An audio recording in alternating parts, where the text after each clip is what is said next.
I'd like to read a short quotation, a short passage from classical literature. Notice its similarity to the tone and the style of the book of Job. For thou, O my God, who strivest my strife, for with the mystery of thy wisdom thou hast set me to rights, and thou hidest the truth until its appointed time. And thy judgment became unto me joy and gladness, and my plague to eternal healing and unending happiness, and the derision of mine enemies to a glorious ornament for me, for my weakness to eternal strength. For by thy name thou hast created light for me, and by thy glory shineth forth my light.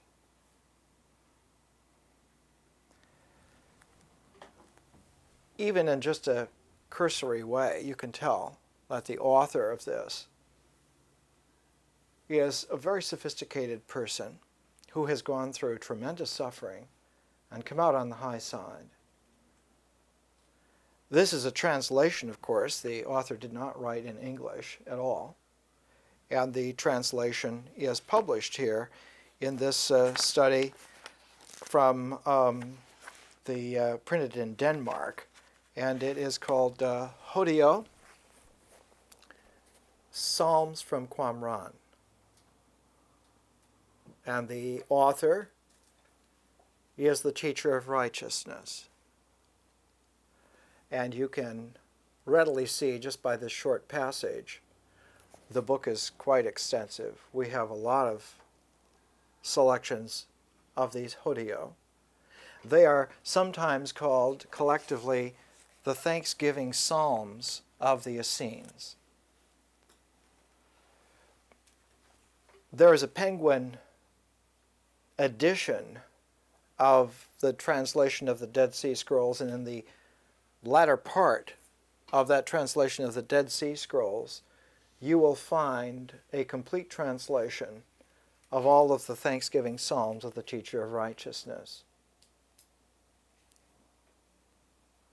The content, the tone, the rhetorical style, the literary form, the very specialized intelligence, the remarkably exact understanding of esoteric Hellenistic Jewish law, all of this leads us to a very interesting statement.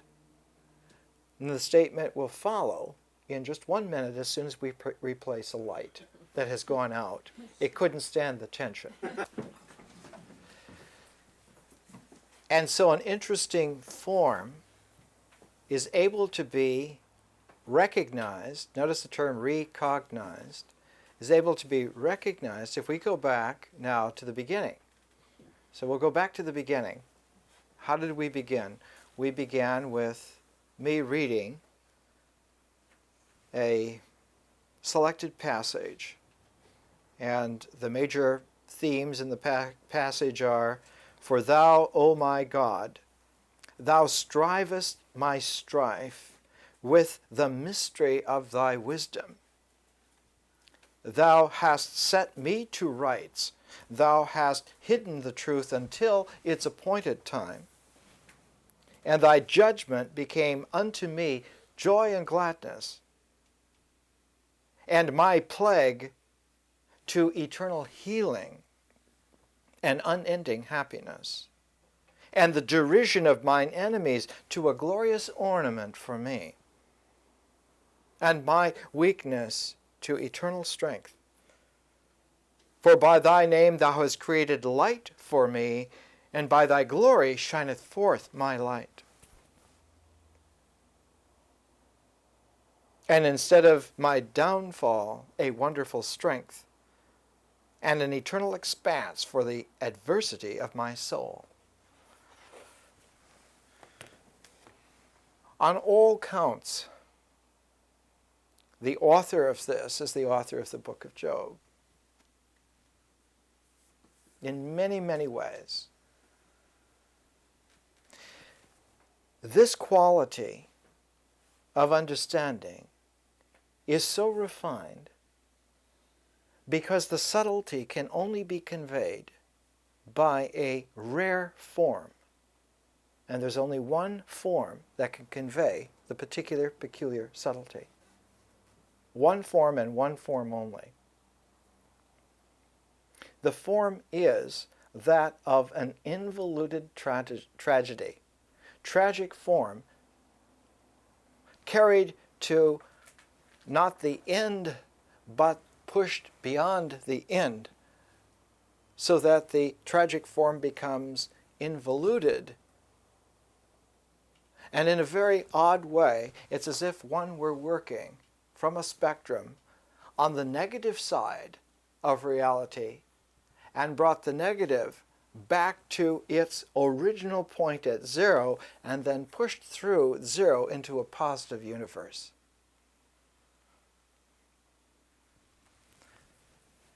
About 70 years ago, there was a philosopher who had studied with John Dewey and who had understood Dewey's logic of inquiry. He made a study of the book of Job, of its form, and he came up with an interesting thesis and wrote a book on it called The Book of Job as a Greek Tragedy. Horace Callan. Now, Callan originally was an aesthetician, an aesthetics philosopher. And so he had a particular bent to understand and appreciate the balance, the kind of transformation that art is really all about. The book of Job presents us with this very rare form. It presents us with a world which has valuations which are the registered imprints of what is real. In Platonic words, man lives in the shadows of real things. And he counts his acumen and his judgment and his conclusiveness and his wisdom on the basis of being able to make proportions and relationships of these shadows, expecting that the real things will be a parallel to their shadows.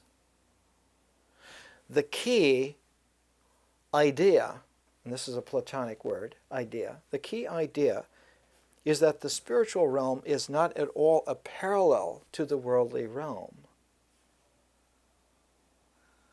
But by thinking so, by believing so, one cannot tell the difference between a transposition and a transformation. And the book of Job, most frequently in the history of ideas, is the work that is understood in terms of transposition rather than transformation.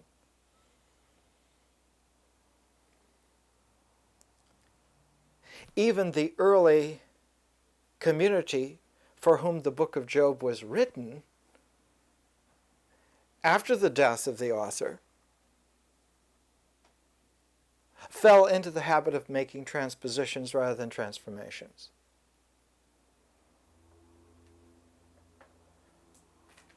So that at the end of a time period, at an appointed time, where the maturation of the issues raised by the book of Job, the maturation of those issues where they had a culmination, that culmination was in such a way that most of the people of that time understood it in terms of a transposition rather than a transformation.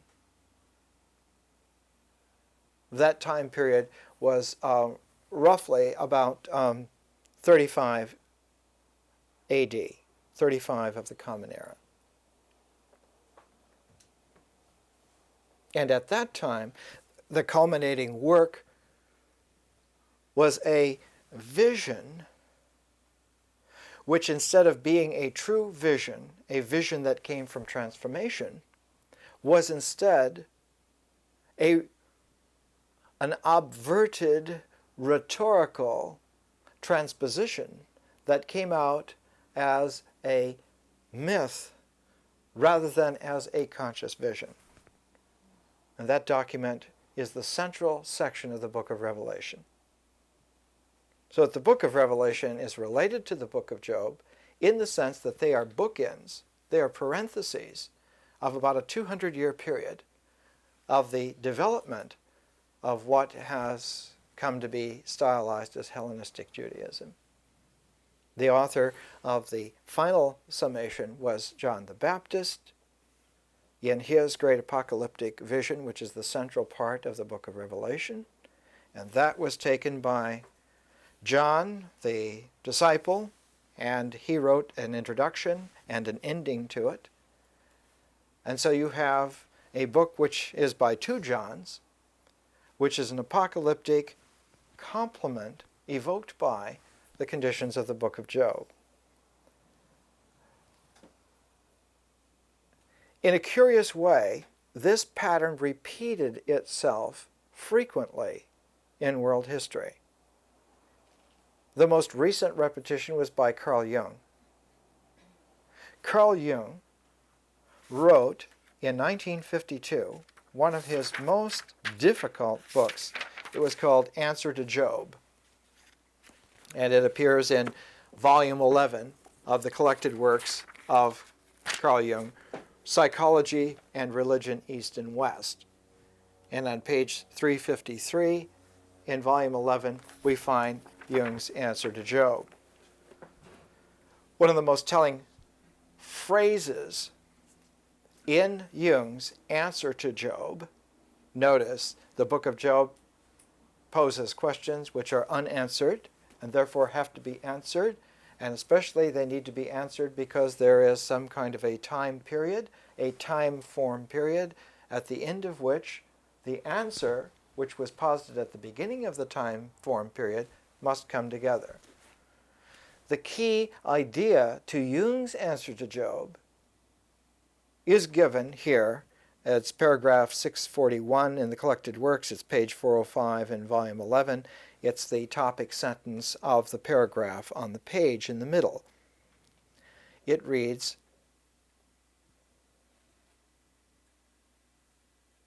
"He, the guardian of justice, knows that every wrong must be expiated.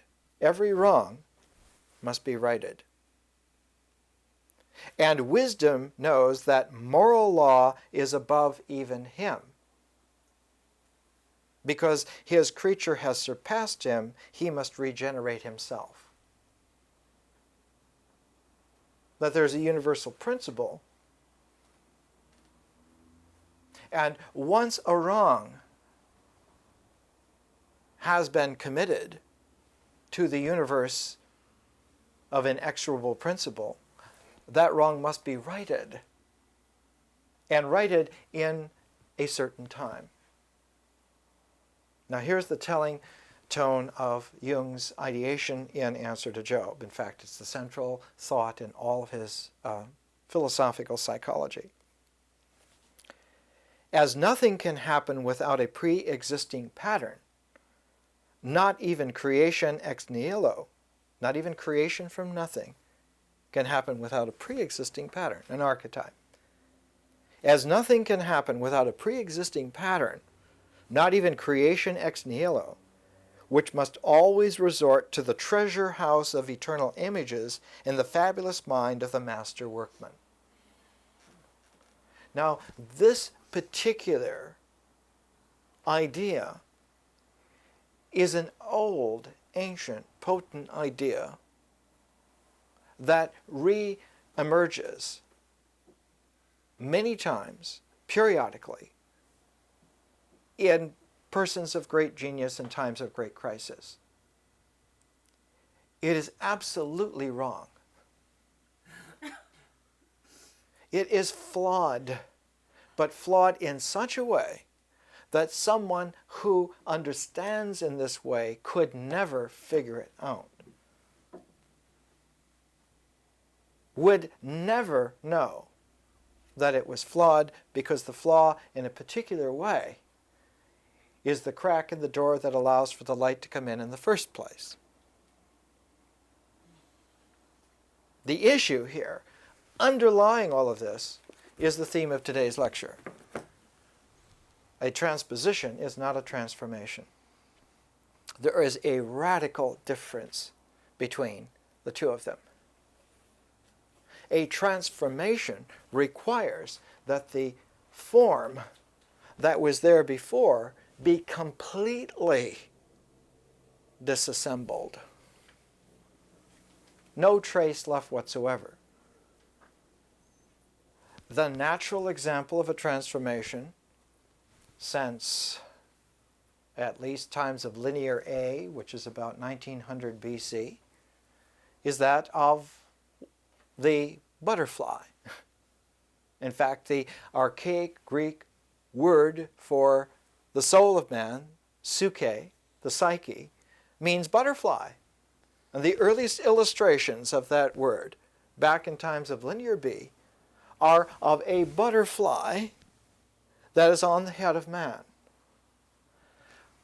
Consciousness is a butterfly, but notice that the metaphor here is such that when we look at a butterfly, it has a cursory resemblance to the caterpillar, and one thinks that the butterfly has simply gained wings, that the butterfly is a caterpillar with wings.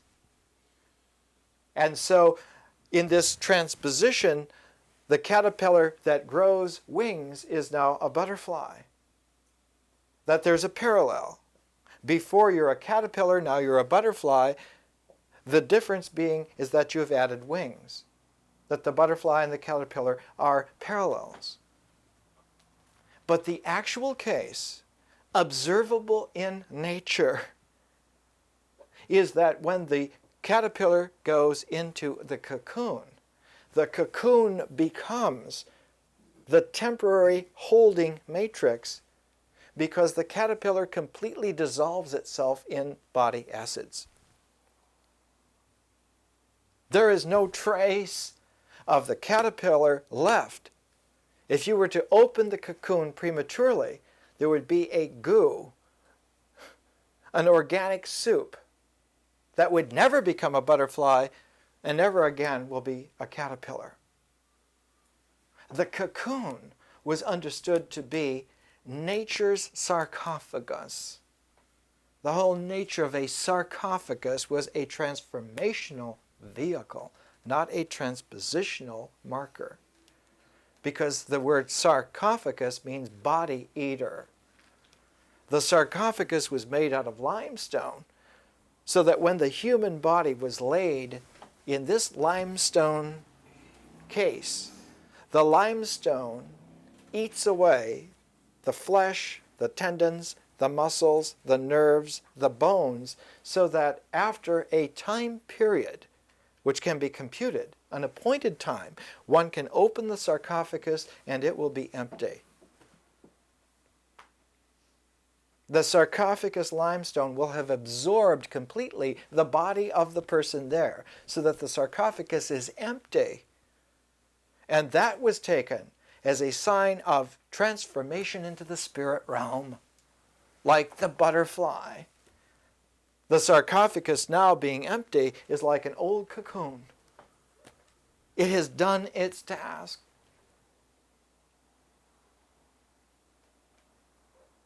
The misunderstanding is to wrap the body with bandages in mummification, making a kind of a transposition cocoon where the body will not dissolve. It will not transform. It's going to stick around. So that when you undo the bandages at the appointed time in the millennium, the body will reactivate itself. This is the Frankenstein principle. This is a transposition parading as a transformation. All of this is the basis of regressive religions, stupid cults, ignorant people, con games galore, and the devil loves it. It's turf for him. You can sell a lot of bills of goods to people who want to cling to their bodies.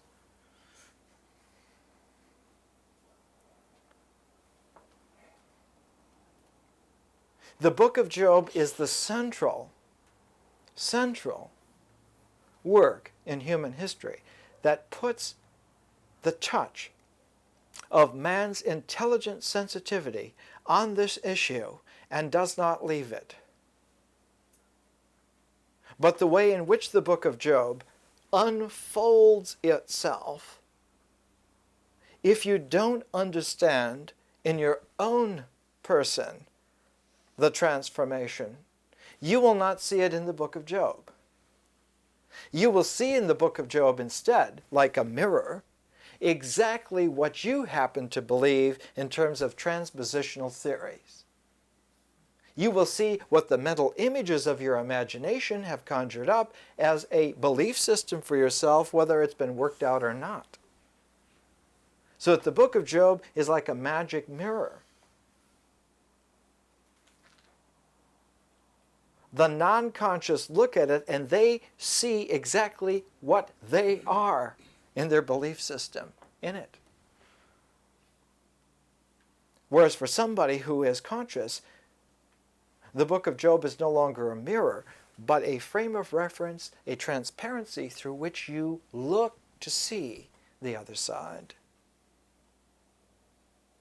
It's the perfect vehicle of a holy work which cannot be profaned. Literally, we bring to it who we are, and it shows us exactly what's there. If you see a metaphysical system in the book of Job, it's time to go back and start all over. If you see through the book of Job, you see through to your own openness. This is why the phrase, "For by thy name thou hast created light for me, and by thy glory shineth forth my light." The glory is the ancient word for aura, the aurora, the human aurora. The best illustration of the human aurora is William Blake's Glad Day, where there's this rainbow explosion of light from the body of the joyous naked man. When you look at Carillion photography, you can see the impress of the human aura. My friend Tienan, back in the mid-1970s, showed Stanley Krippner, one of the great researchers in Carillion photography, how you change your aura. He put two hands on photographic plates, and then he directed his meditation to the one hand. And so the two plates taken at the same time, one of them showed a kind of a normal little Carillion zigzag around the hand, and the other hand had a patterned flow of energy coming out. Any Zen master can do it. What the teacher of righteousness is saying in this Thanksgiving psalm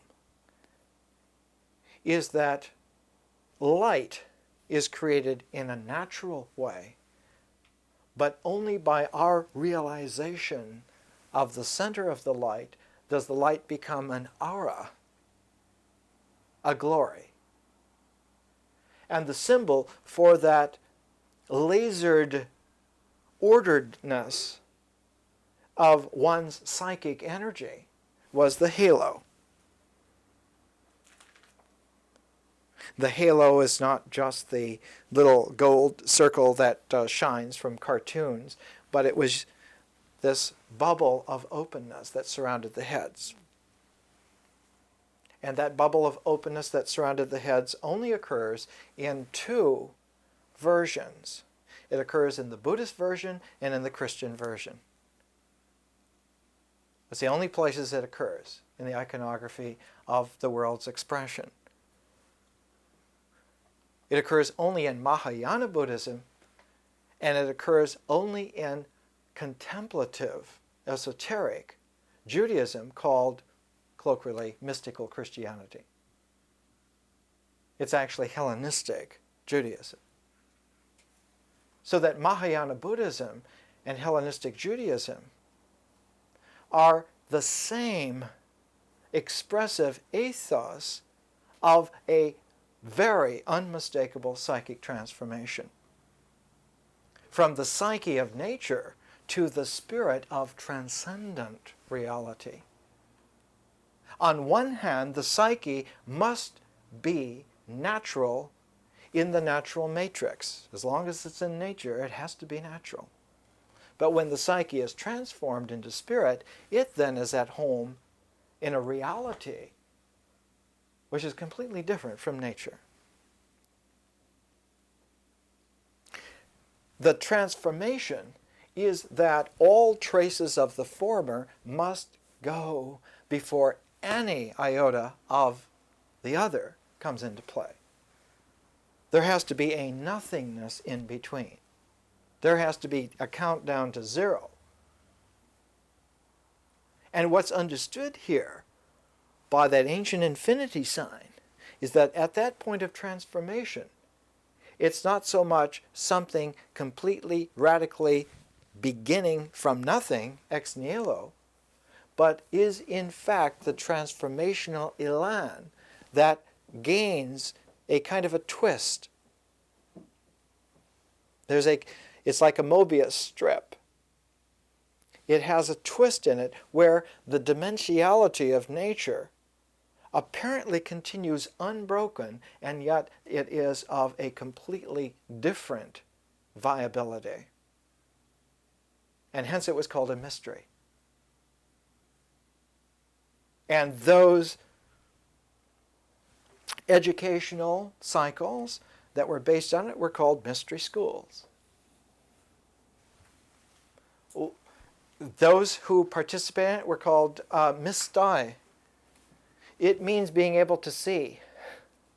It means being able to see, not that eyes can't see in nature, eyes can see things out there, but to the mystoi, eyes can now see in here. And what do eyes see in here?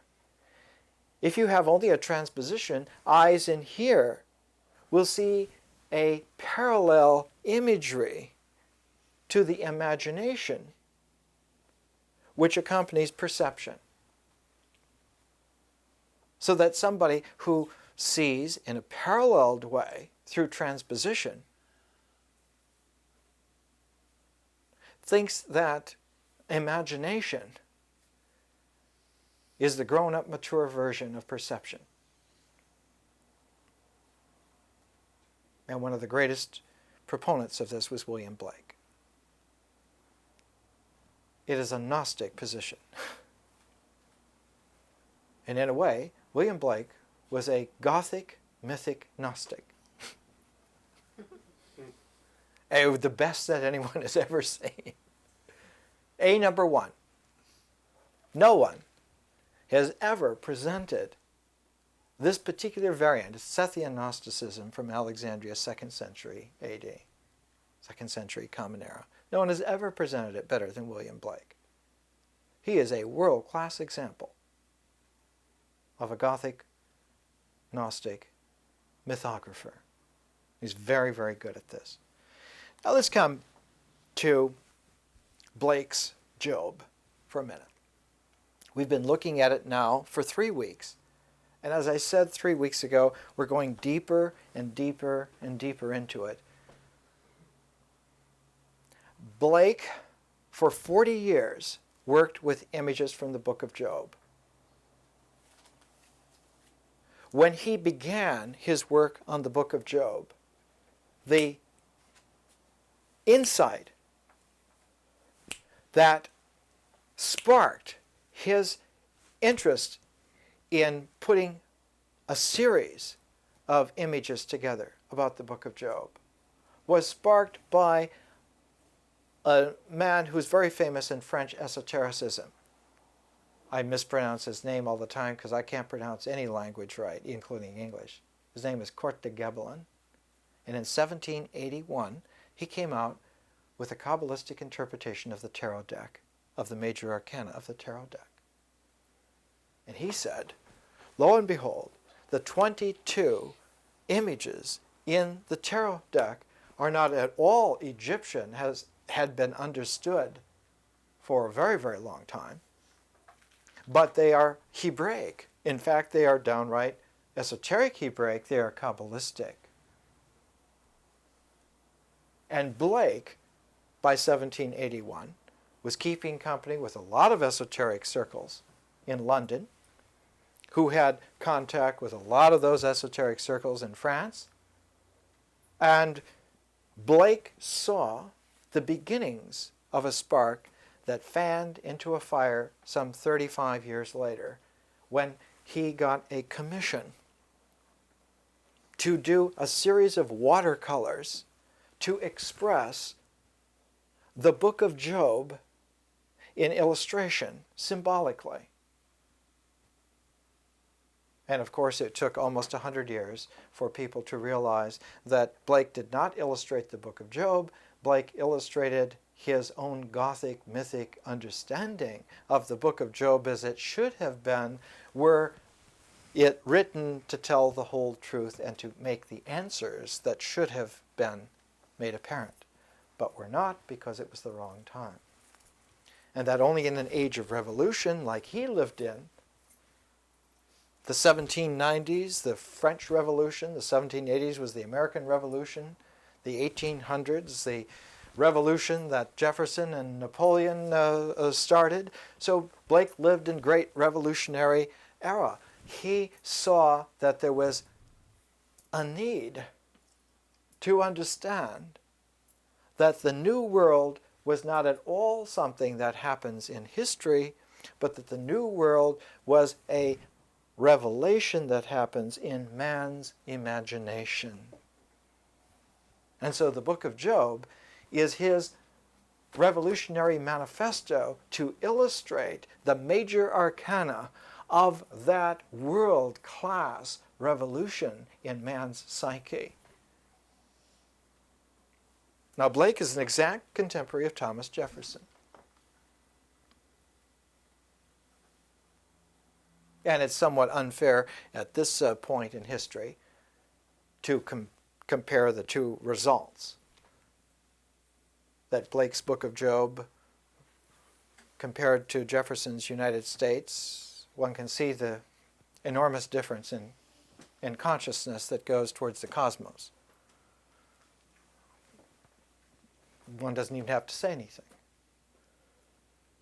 But at that time, in the early 1800s, by about 1820, it was still very moot whether one or the other would be really the successful archetype expression.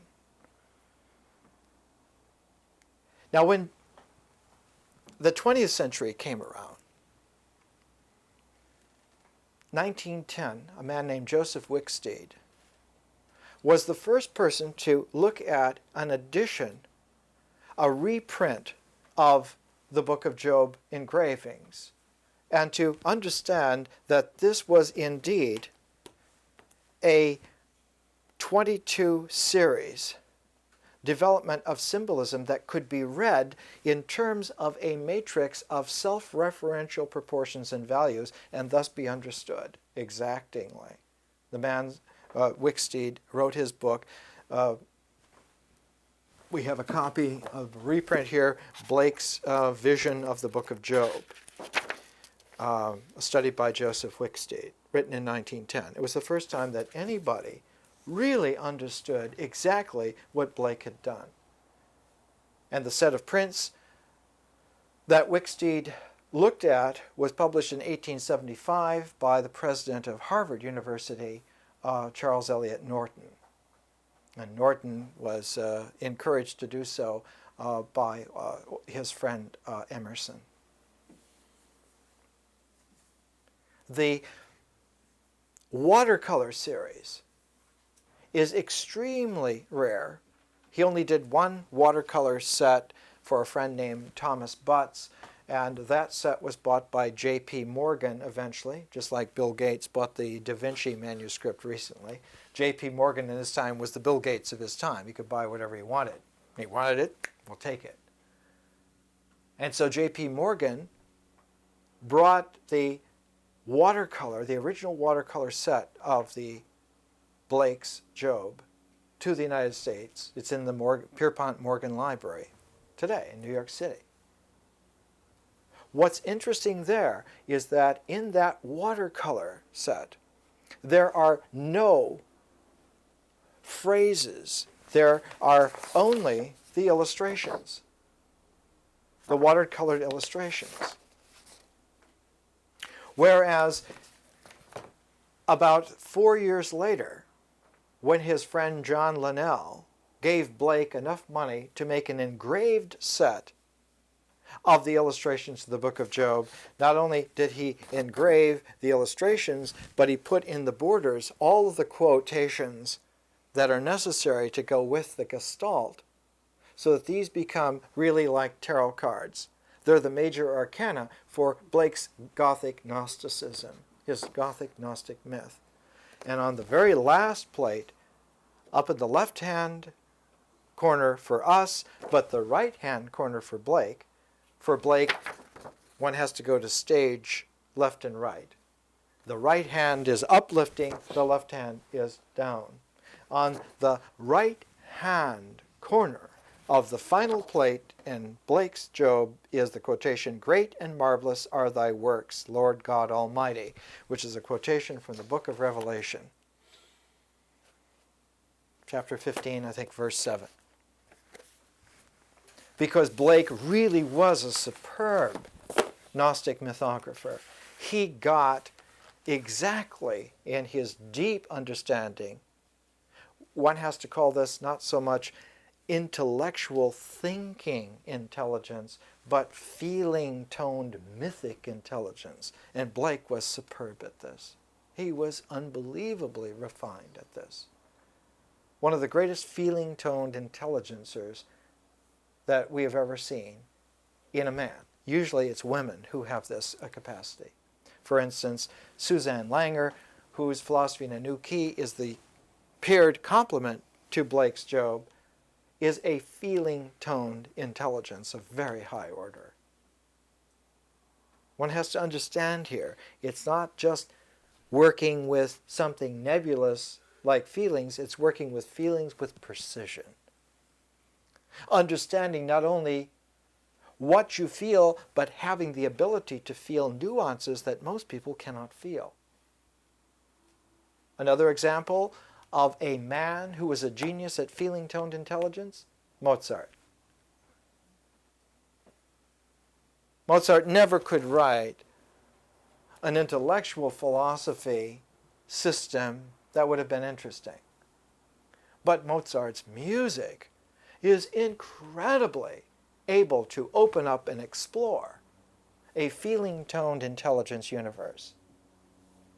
And one of the greatest examples of the occult nature of Mozart is the Zauberflöte, the magic flute, which is the esoteric, true Masonic initiation, despite the clever examples that usually are put out for consumption. Excuse me. But that's how it is.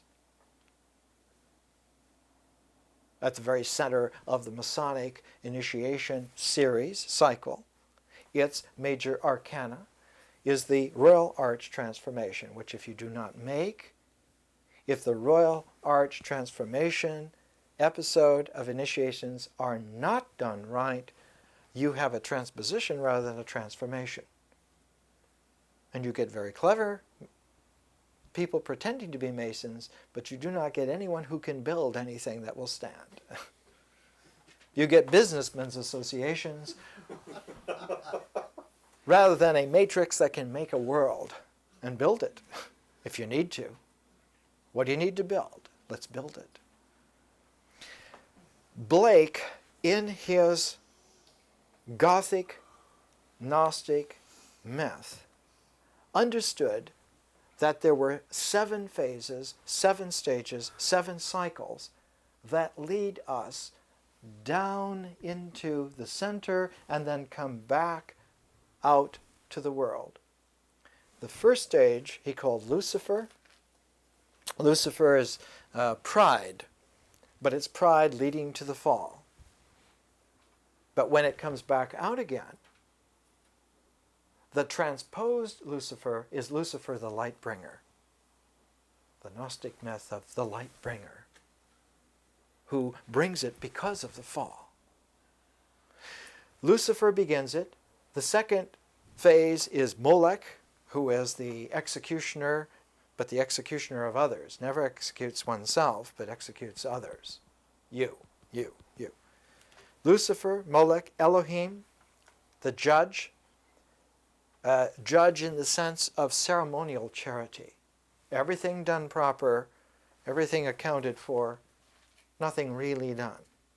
The fourth was Shaddai, and all of these, of course, are names of God in the book of Job, which Blake saw in his Gnostic mythic sense as stages of a proportion. Shaddai, the accuser, turns his back on self. The fifth was Pahad, horror, god of fear. The sixth was Jehovah, the evils of codified law, stone tablets that forever never change. And the seventh was Jesus, revelation in the imagination. So that when you go into this from Lucifer to Jesus, and then you turn and come back out in a reascent, one comes back out and ends up with Lucifer. One change, one twist, but not a transformational twist, a transpositional twist in Blake is that when on the way of reascent, Jehovah and Jesus are reversed. There's a twist there. One starts with Jehovah, then moves to Jesus, then moves to Pahad, Shaddai, Elohim, Molech, and Lucifer. This makes it a Sethian Gnosticism and not a Valentinian Gnosticism in terms of technicalities. Let's take a break and we'll come back.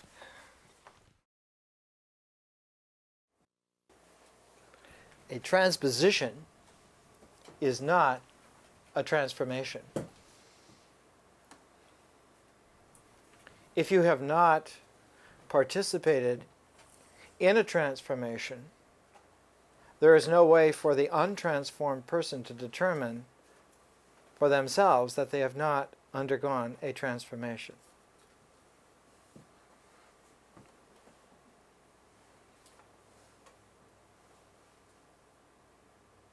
It's a curious state.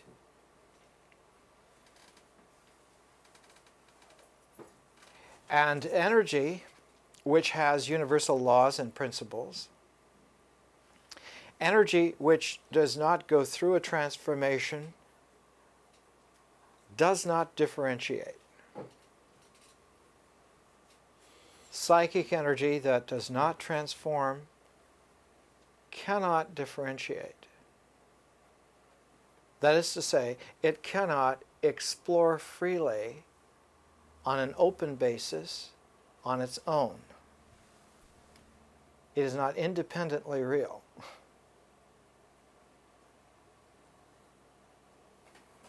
So that stable forms like the person or the cosmos, which are independently real, cannot exist, repeat, cannot exist without transformation.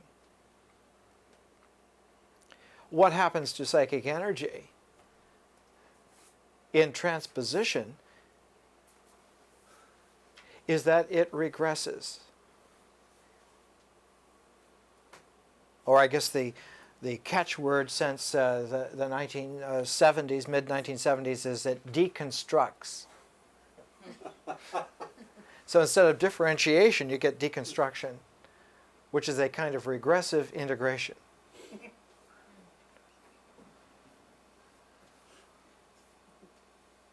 And so symbols which deconstruct go back to the mythic matrix out of which they came.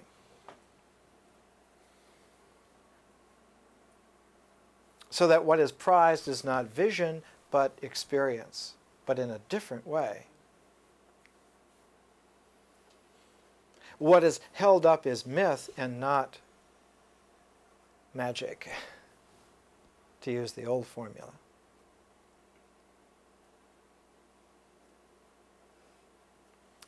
But myth, language,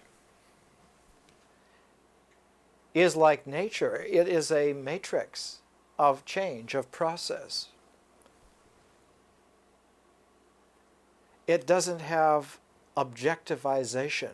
It doesn't really have stability.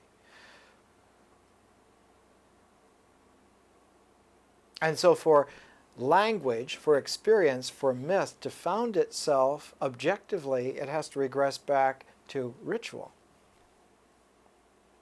There it finds stability, but instead of coming to ritual from nature, one comes to ritual from a regressive experience.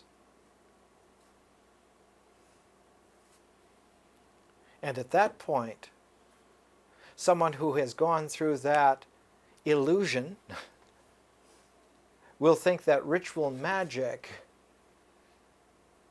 is the visionary differentiation of consciousness.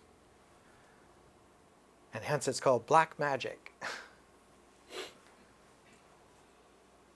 Or in some of the suburbs, bad stuff.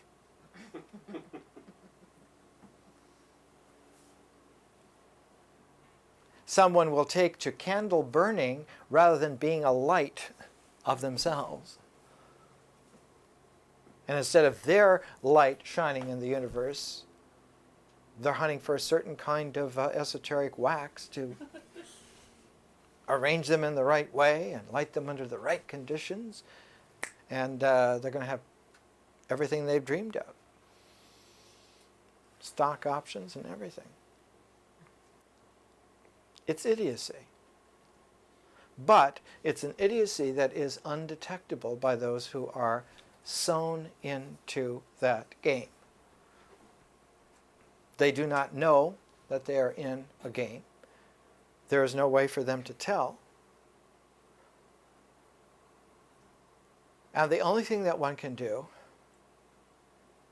and this is what a good doctor of civilization does, is you kick them in the teeth so they fall back into nature. You have to keep the regression going so that one goes back all the way to nature. It's the what used to be called in Oregon the outward bound principle. You take urban delinquents that are killers and unable to be assimilated into society, or you can't do anything with them, and you take them out of sight of land on the Pacific Ocean, and you put 5 or 6 of them in a boat with oars, and you leave them there. And the only way they can get back to land is to learn to row together, or no one's going to come and get them. And after a number of these kinds of outward bound initiations in nature, they learn that there are real limitations and that there are real cooperations that are necessary simply to live, to survive. And then you can build up again from that basis. Most of what parades as education in a formal way these days is a regressive illusion that uses a certain kind of mythic language to characterize its process as something new, when it is just going back the other way. Now let's come to Blake, because Blake, especially in Blake's Job, is a great example, one of the best examples, because it highlights a process of symbolization that comes very close to being successful, because the Book of Job is extremely successful. It's a real transformational vehicle. And because Blake's Job initially followed the Book of Job so closely, it was a very good imitation of transformation. So that when the transpositional quality actually cinched itself, almost nobody could tell the difference.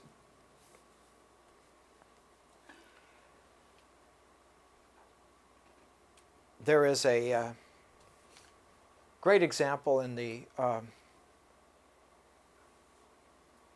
early part of the 20th century of a great individual who was able finally to learn and tell the difference, and that was W.B. Yeats.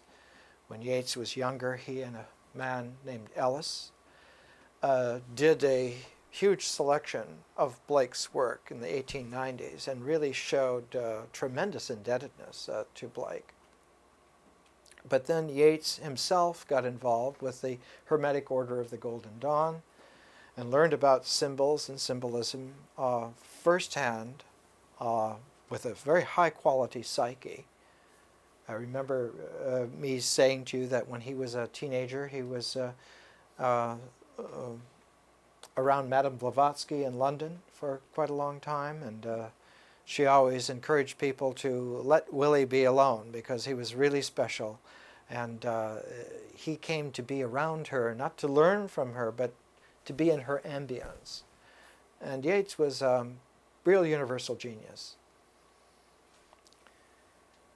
We're going to use, in the symbols course, right after we use Blake's Book of Job, we're going to use Yeats's book, A Vision. And Yeats is a true differential consciousness showing a universal vision, quite distinct from a Gnostic myth. And we will see that Yeats's book, A Vision, which he wrote in later life, is one of the high water marks of world visionary capacity.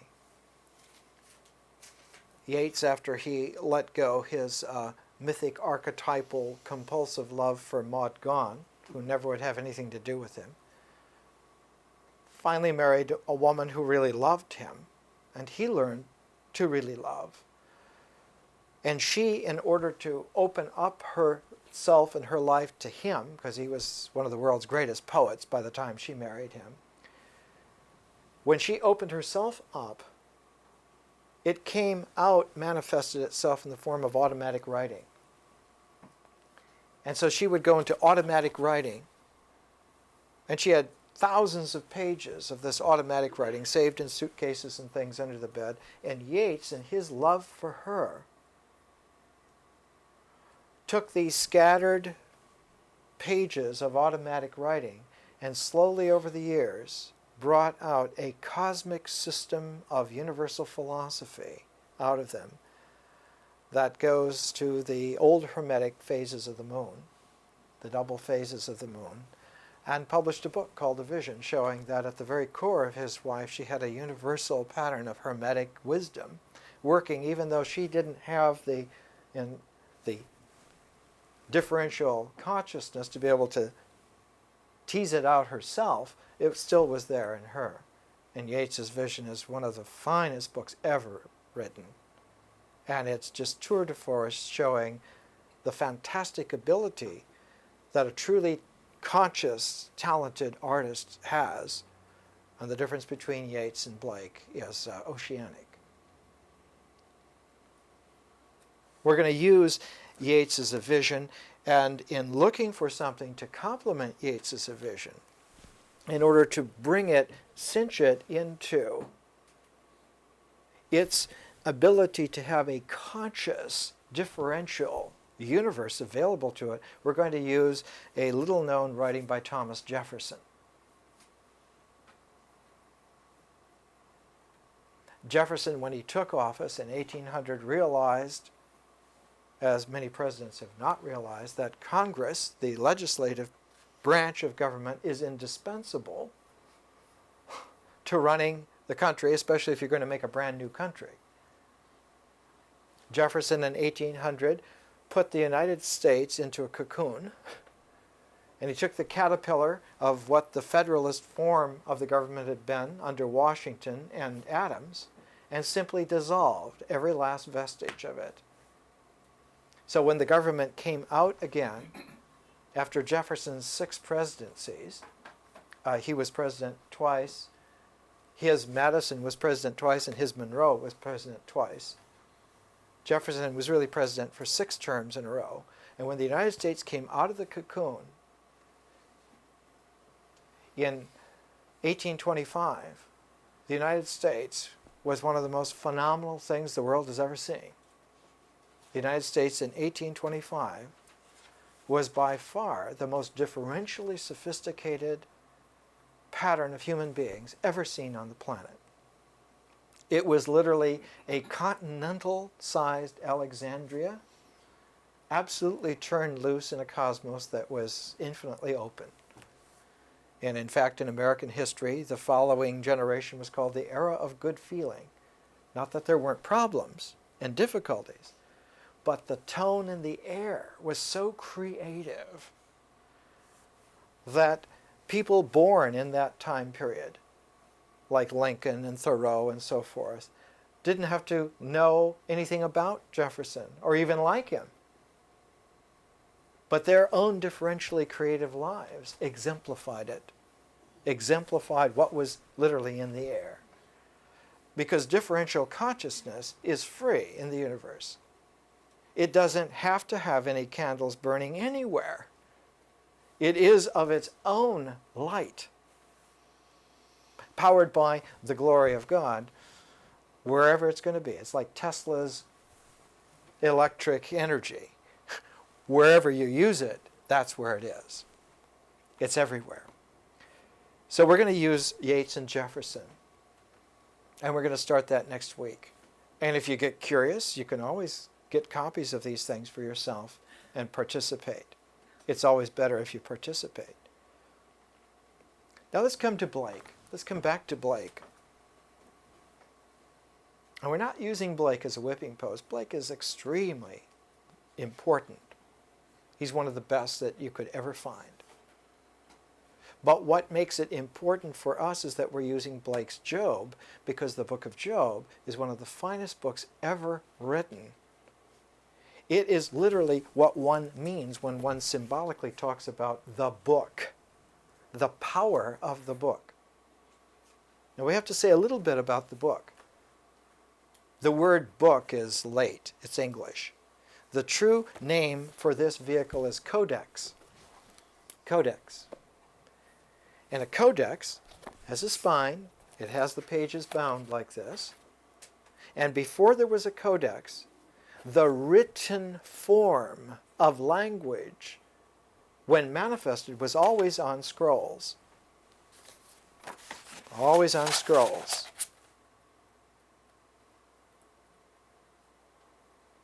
The only other form it was ever on were little tiny pieces of clay, like little tiny miniature elf pillows. Good image. Screenwriter. These little elf pillows of clay, which were held in the hand, and a stylus was used to make an impress on them, cuneiform. And these cuneiform tablets were exactly in the shape of what could be grasped. So that the old idea in philosophical dialectic was always, when you reached the conclusion of an argument, you clenched your fist like this, and it wasn't like victory to the people or that. It was that you got it. How did you get it? Because you could write it.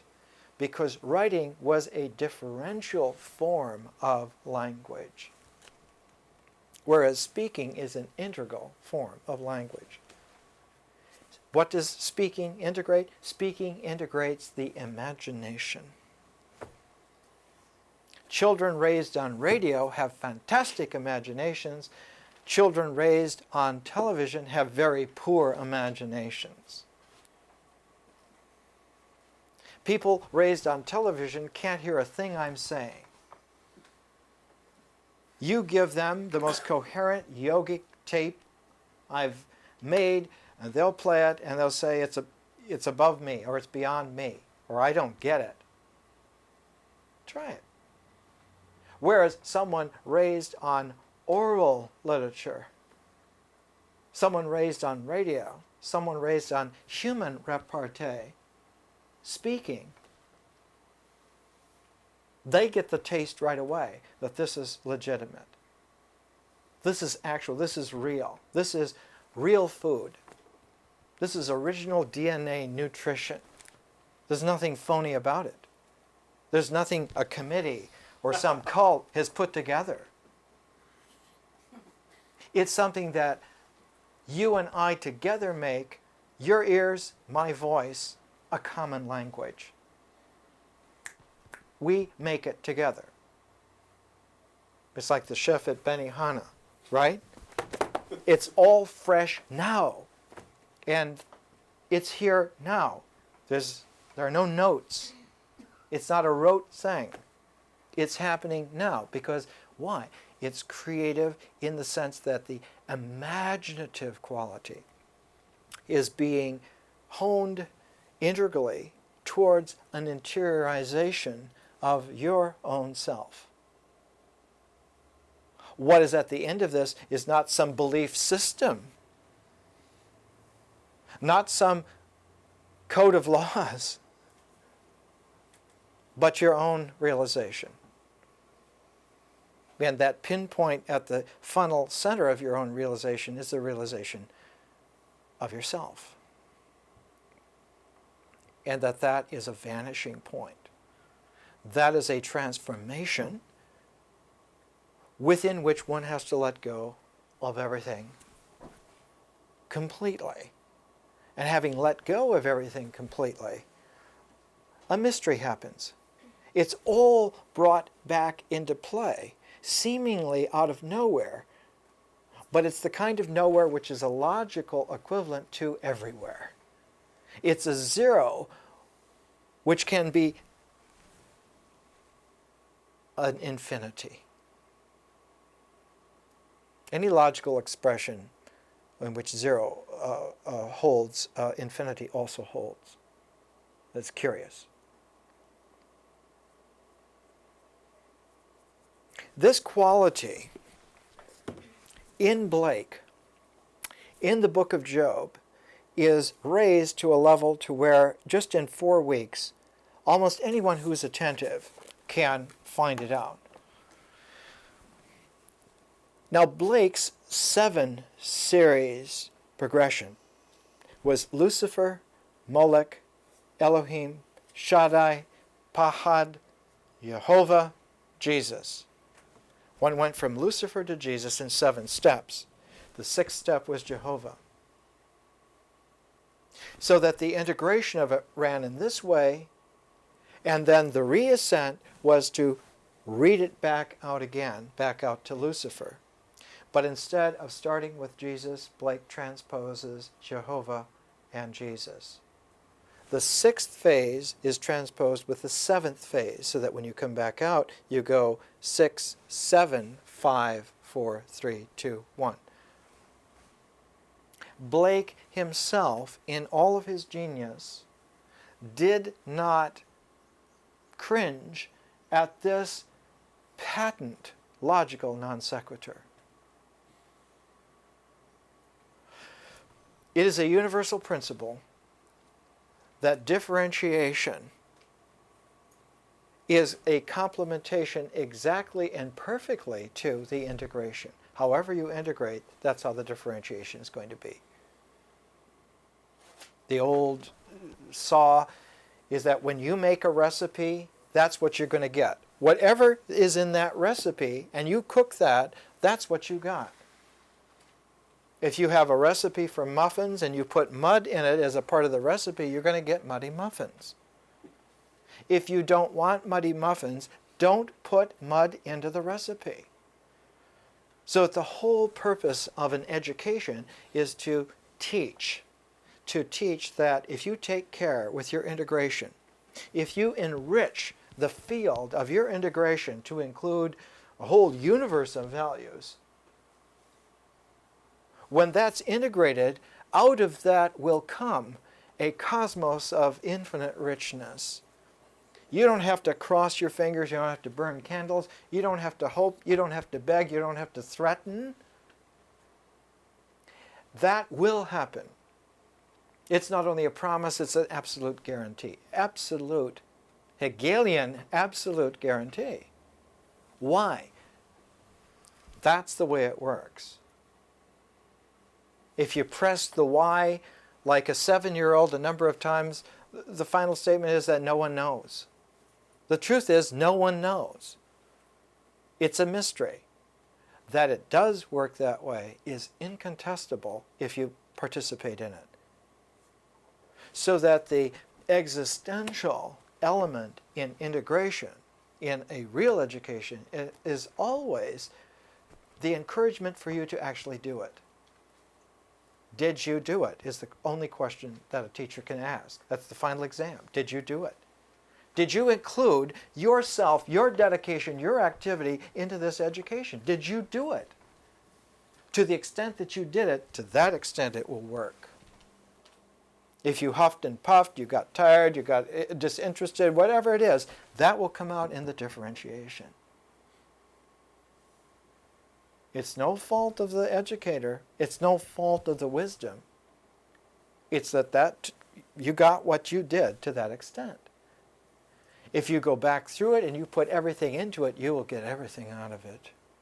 This is what the book of Job is about. Job puts everything into his integration to the vanishing point. And the differential cosmos that comes out of that is that everything comes out and is reestablished and is real. Because the book of Job is literally a workbook, a textbook on transformation. That's what it's all about. It's just like the book of Daniel, also written by the teacher of righteousness about the same time. The book of Daniel is the ultimate dream interpretation book. You have to know how to take the meaning of images in dreams and bring them interpretively to a symbolic pattern. And that you can deepen that because not only are there individual dreams, the dreams that one has on usual nights, but that at certain junctures in a lifetime there are fantastic dreams. Just before death there's always a death dream. Always a death dream. Not everyone is alert enough, aware enough to know that. But always the psyche, when death is inevitable, will give a great dream, a death dream. The same thing for time forms. Whenever a time form is ended, there'll be a great dream. But the dream there is not a dream of someone asleep. It's the dream in the samsara. It's the dream in the mythic consciousness. It's the dream that's in the air. It's the visionary quality in the culture. It's the apocalyptic vision.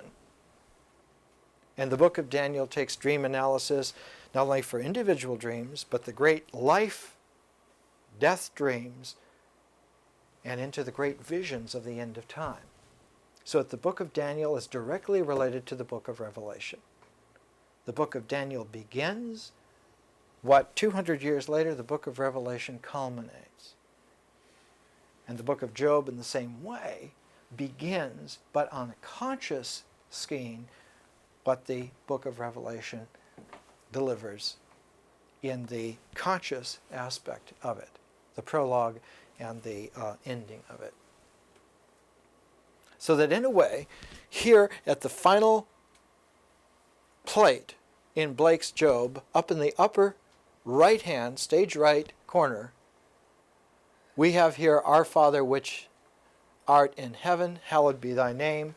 But on the plate that has the, is that the first? This is the first plate. That's right. We need to go to the second. Let's go. Do we have the second? Here it is. There it is. Great and marvelous are thy works, Lord Almighty God. This quotation from Revelation is what would be called in an analysis the synthesizing symbol of the whole work. Next slide. And the next slide. And now one more. Yeah. This is God coming out of the whirlwind. Now, if we went by the Wicksteed translation of Blake's mythic, Gothic mythic structure, we would come to something like this. This is plate number 13. Wicksteed, and following him, S. Foster Damon, in a book which recognizes Wicksteed that came out in the 1930s, 35. S. Foster Damon was influenced by the later Yeats, by the Hermetic Yeats. Blake was said to have devoted 2 plates to each of the 7 states, so that plates Roman numeral 1 and 2 were for the first phase, for Lucifer. Plates 3 and 4 for the second, Moloch, and so on. So that when you come to 13, plate 13 goes with plate 14, and they are for Jesus. They're for the revelatory quality symbolically presented by Jesus. So that plate 13 should go with plate 14. And plate 14 is the one, we're going to not go on this, but just I'll hold it up so that you can see. It's the most famous plate in his illustrations.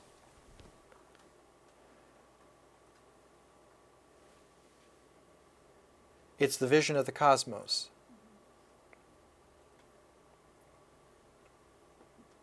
This single plate, plus Blake's little poem on the tiger, tiger, tiger, burning bright, were the 2 items that were remembered for the first 50 years after Blake died. Universal geniuses are very frequently not recognized for a long time. There are some great medieval women writer who after 900 years have been published for the first time, and they're at least equal to all the highest level of medieval mystical poetry. Hadjiwich, whose great mystical poems were published just 20 years ago, is easily the greatest mystical poet for 500 years in world civilization. And it took 900 years to publish her work. So that's why the world's called samsara.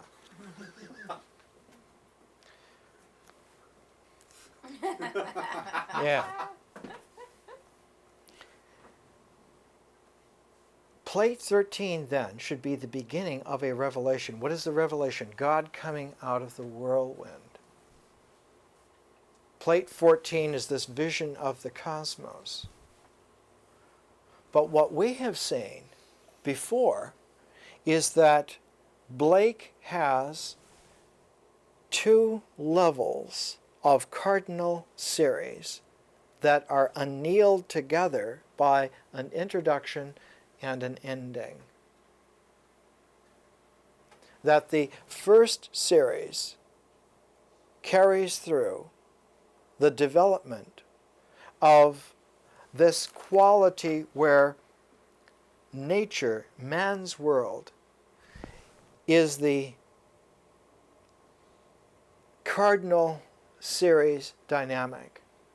And that this particular plate begins a second series related to the first. This is the beginning of God's world. The first world was man's interpretation, the second, God's revelation. So that there are many ways to read a symbol system, like Blake.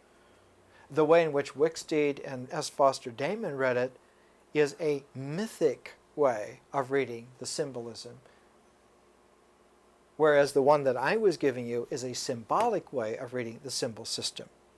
Why? Because I don't want you to regress. I don't want you to go back into some kind of mythic cycle. I mean, you can do that later if you want to. Once you're free, you can go anywhere, even into regressions. That's the Bodhisattva principle. Someone who is spiritually free can go to the center of hell, and you're not going to be singed at all. You will feel like you're being singed, but in fact, you will not be singed at all.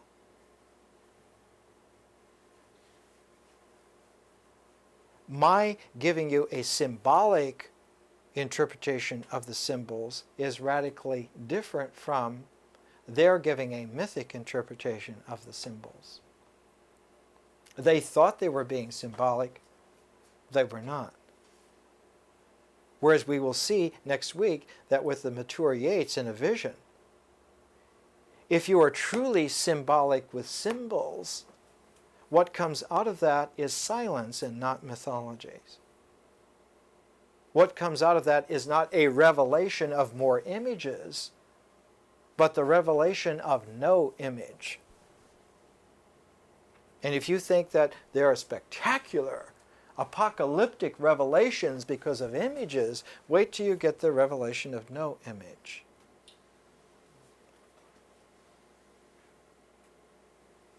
Because having been conditioned all your life to a mind which makes pictures, the first instance of experiencing a mind with no pictures is truly revelatory. What comes across is the awareness of existence without an example. An existence without an example has a tone which is unmistakable. What is the tone? The tone is acceptance. All you can do with that is accept it. You can't make money with it. You sure can't go and get disciples with it. You can't even convince yourself with it. All you can do is let it be. To accept it is the only thing that one can do. And that's where the mystery comes into play. Because at the very moment of acceptance, a mysterious absorption happens. And one is extracted, like real psychic surgeon at work, you're extracted out of samsara. And you don't even have to say oops. That's the first spark of conscious freedom in a spiritual realm. Blake comes extremely close to this. Extremely close. But he puts the spark of the freedom of consciousness in the 14th plate, not in the 21st plate. If Blake had ended his illustrations to the Book of Job with the 14th plate, one would have had a spectacular tour de force of showing how a Gnostic, Gothic myth is transformed into a spiritual vision. It would have been unbelievable. That's a high wire act. You have to be a Transylvanian acrobat in order to carry that across. But instead, he then extended his illustrations to include 7 more plates. Why? Because the 22 number of the major arcana was there as a model which he was following. And literally became a symbolic slave to the model. You put a nude woman on the pedestal, and you've got 2 people sketching her. One is the typical art student, the other is Matisse. The typical art student is trying to get all of the lines, and Matisse only puts the lines that are absolutely necessary to free that image from her to express itself. The artist is not a slave to the model, but a redeemer of the freedom of the work. So that the artist, when making a person, doesn't look at the speckless and try and put all those things into the person. The artist will throw the phone book of specks away and make the person however the person needs to be, and only that. I first learned that when I was in graduate school in San Francisco. Not in graduate school, not at the college, at the university. I learned it in the kitchen of our apartment, which I shared at that time with the Steve Miller Band and all their groupies and everything, and Chuck Berry was in the kitchen. And he said to Steve, he said, "You white boys are pretty good." But he said, "You know, you try and play all the notes." He said, "A black man will leave a few notes out, and if the audience is following, they'll fill it in." Yeah. Yeah. That's Elvis's yeah. Yeah. So that differentiation allows for a free form gestalt that's open. That's spiritual. Whereas someone who gets into a deconstructivist quality becomes more and more uptight about what's missing. And you start to look around to see who's got it. Who's got them? Well, we need that. They've got the lost ark. We need it. We need that. This kind of, old maid, stuffy obsessiveness becomes a death grip that finally strangles the life out of someone.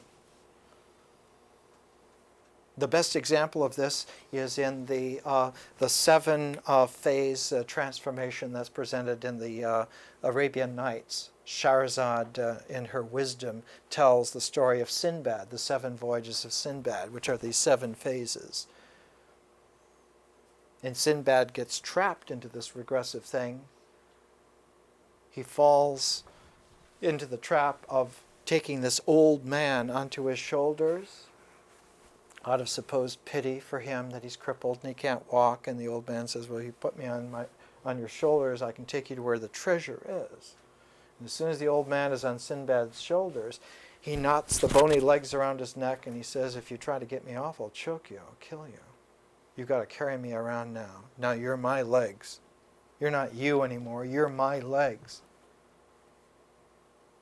And it's only by the subtle grace of Sinbad and his transformation that he realizes that there's going to be a split second where the man begins to nod off before Sinbad, if Sinbad fakes nodding off. And so he fakes nodding off, the old man starts to go to sleep, and instantly Sinbad is out. And the old man says, "You cheated me, you tricked me." Right. You have to trick the demons that make you think that you're dependent upon them or you're not going to be. But there's another tack. There's another way in wisdom. If you take the demons with you, come on, boys, and you go into the integration vanishing point of transformation, they have to go with you. Right. If you can't get rid of hell, take it with you. Because that transformational zip demagnetizes the fangs of all those demons. They lose their DNA. They don't come out on the other side, but you do. There's a terrific meditation. It's one that Milarepa pioneered. It's not recommended, but you can do it if you want to. You can set yourself into a situation of ultimate terror so that the Kundalini rises in you in absolute abject fear, and you will completely fill up with terror. And you fill up to right here, right up to the top of the cranium. Even the hairs want to stand up. But the curious thing is that it doesn't go any farther than that. because when it fills up, that's all the farther it can go. Well, maybe to the tips of the hairs. But what happens is that you float above that, not too far above that, like the Ghostbusters girlfriend. You just float above that. And you can experience, actually, that terrific demonic energy can't go as far as you can. That is a real eye-opener. That's called wow. And wow is a good mantra in that context. It's better than om, actually. Because in this roller coaster mythology addiction that we have, sometimes the best thing is to be thrown completely into that hopper. But looking at the major arcana of the tarot deck of the late 1700s and into the 1800s, Blake saw not that the cosmos was the wow, which it was, but he saw he had to finish the model, finish the sketch, and so he put in another 7, a third 7. And he had the imaginative understanding that somehow there was this reversal. The reascent had to be a reversal, but he did the reversal in a transpositional way, not in a transformative way. And because the transposition always carries with it telltale marks, a good soul doctor can look to see, and yes, there they are. There are the lesions. Just like one would expect, the transposition of Jesus and Jehovah is a telltale sign. It's the exact transposition that was made archetypally in Alexandria, that was imported, incidentally, from the early 2nd century Rome. The original perpetrator of it is somewhat unknown, but it's probably Marcion. What happens there is that one is convinced that only by stacking the material world in a very special way does one get a transcendent release. You have to use the material world arranged in a certain way to get a spiritual release. When the actual truth is that the spiritual world is immaterial after transformation. It's not that it's throwawayable immaterial, but that it is immaterial. The body of light. This body becomes a body of light. One can work out the physics of it, not like some of the bestseller books that parade by various scientists and so forth, but the equations can be worked out in a different way. Here, God out of the whirlwind, if you look closely at this, the visage of God is the visage of Job himself. It's a mirror quality. He's seeing himself. He sees himself, and he becomes the self that is the mirror quality. This is like the witch in Snow White, who, in order to confirm that she's the most beautiful of all, she doesn't be beautiful, but she goes to her own magic mirror and asks it who is the most beautiful of all. And of course, her daughter, Snow White, which is the dynamic differential ongoingness of her, that she, coming into her maturity, should now be the most beautiful, is the natural transformational spiritual reality of it. She won't accept it. No. Me. Forever. And you can see that that's clearly a regression. At that point, even the 6-year-old little girls know, well, that's a regression.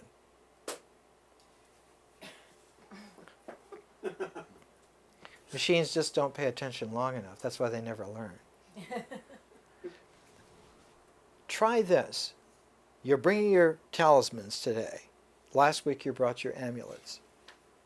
Next week we're going to bring all of the amulets and all of the talismans and put them on two sides of this same table.